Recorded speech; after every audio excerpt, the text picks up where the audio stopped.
एक सरसब्ज खेत में जहां चारों तरफ हरियाली थी और परिंदों की चहचहाहट गूंजती थी, एक मेहनती घोड़ा रहता था।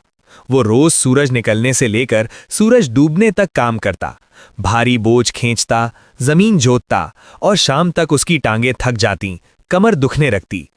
एक शाम जब वो अस्तबल में वापस आया तो उसने थकी हुई सांस ली और दिल ही दिल में सोचा, मैंने आज बहुत मेहनत कर ली है, काश कल थोड़ा सा आराम मिल जाए, सिर्फ एक दिन का सुकून, बस इतना ही। वो आंखें बंद ही कर रहा था कि एक तजस्सुस भरी बिल्ली वहां आ पहुंची। बोली, इतने थके हुए क्यों लग रहे हो? घोड़े ने भरोसे में आकर अपने दिल की बात कह दी। मैं सोच रहा हूं कि कल मालिक से थोड़ा कम काम मांग लूं, मुझे जरा आराम चाहिए।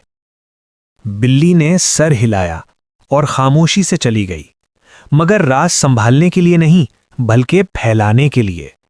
उसने जाकर गाय से कहा, तुम्हें पता है, घोड़ा यहां से जाना चाहता है, कहता है मालिक बहुत सख्त है।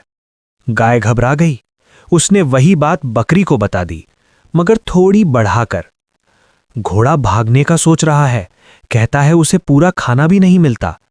बकरी ने शाम को ये बात खरगोश तक पहुंचा दी। घोड़ा कल फार्म छोड़ देगा, मालिक जालिम है, उसे मारा जाता है और काम से निचोड़ लिया जाता है। उसी रात मालिक का नौकर आया। खरगोश फौरन दौड़कर बोला, साहब, घोड़ा आपको छोड़कर दूसरे फार्म जाने वाला है, वहां उसे आराम और अच्छा खाना मिलेगा। नौकर घबराकर मालिक के पास पहुंचा। मालिक गुस्से से लाल हो गया। उसने कुछ पूछा, कुछ सोचा नहीं। उसी रात उसने घोड़े को जहरीला इंजेक्शन लगा दिया। सुबह हुई, घोड़ा हमेशा के लिए खामोश हो चुका था। अफसोसनाक सच ये था कि घोड़ा कभी भागना नहीं चाहता था। उसने गद्दारी की बात नहीं की थी, उसने सिर्फ थोड़ा सा आराम मांगने का सोचा था। लेकिन जब बातें सच से ज्यादा तेज सफर करें तो एक छोटी सी बात बगावत बन जाती है।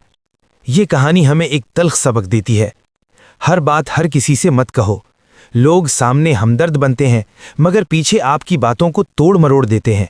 आपके राज, आपके ख्वाब और आपकी कमजोरियां कीमती खजाना हैं। खामोशी अक्सर गलत अल्फाज से ज्यादा महफूज होती है। अगर इस कहानी ने आपके दिल को छुआ है तो इसे दूसरों तक जरूर पहुंचाएं और याद रखें, silence is often safer than careless speech. मजीद सबक आमोज कहानियों के लिए जहान रेख्ता को सब्सक्राइब करें।